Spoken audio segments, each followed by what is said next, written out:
Attitude is everything. જે કંઈ છે એ અભિગમ જ છે.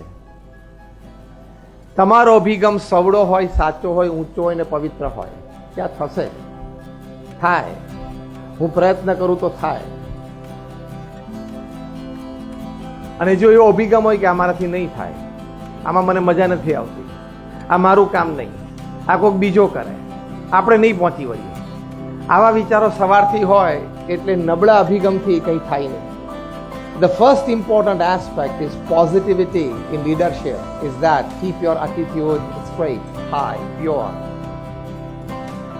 તમારો અભિગમ ઊંચો હોય, સારો હોય ને પવિત્ર હોય તો ઘણા બધા રસ્તા નીકળે છે. અત્યારે દુનિયાના જે 100 અબજપતિઓ પ્રથમ છે એમાંથી 77 થી વધારે અબજપતિઓ બધા સેલ્ફ મેડ બિલિયનર્સ છે. એમને બાપ દાદાના કોઈને ધંધા નહોતા. આ વાત સાંભળવાની મજા આવે ને, કારણ કે એમાં પ્રેરણા છે, એમાં ઉર્જા છે. તો first important thing is attitude.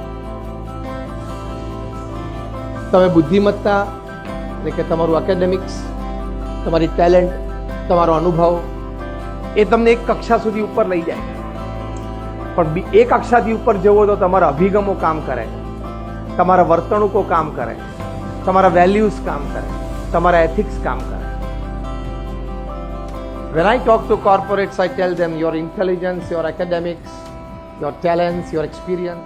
15મા દિવસે એક સંસ્થા ઊભી કરવી એટલે શું? It's a challenging task, yet he accomplished. હવે તો 5 ધોરણ ભણેલા હતા પ્રમુખ સાંઈ મહારાજ. બીજા કોઈ રિસોર્સિસ નહોતા. સામાન્ય ગરીબ કુટુંબમાંથી ખેડૂતના કુટુંબમાં જન્મેલા હતા. કોઈ કમર્શિયલ એક્ટિવિટીનો અનુભવ નહીં. Why did he succeed? How did he succeed? It's a story. It's an interesting story. બહુ ઇન્ટરેસ્ટિંગ સ્ટોરી છે. એની પાછળ રહેલું પરિબળ છે ને એ આપણે BNI માં જાણવાનું. તમે મહેનત તો બધા કરો છો,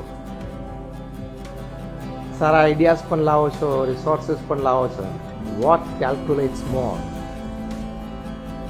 શું મોટો રોલ ભજવે છે ને એ સિક્રેટ તમારી સાથે શેર કરવાનો. That is called spiritual intelligence. You have intelligence, you have emotional intelligence. Above this both is your spiritual intelligence. આધ્યાત્મિક બુદ્ધિ.